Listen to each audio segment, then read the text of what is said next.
Aha. Slušaj, Vlažo, imam neke prijatelje pa sam im pričala o tvojoj vili. Oni bi da letuju kod tebe. A kaže bude jeftino. A da mi učiniš cenu kao za mene? A, znači specijalni apartman. Hvala ti, Vlažo, sokole. Šta je rekao?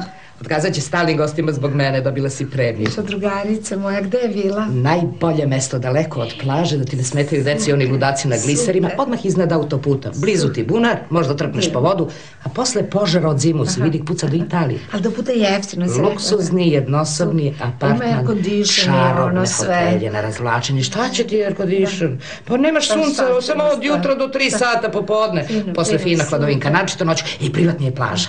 Ulaz samo 2 evra. Pa to mi se baš ne sviđa 2 evra. Sada plaćam za plažu. Pa šta bih htela za 70 evra noć?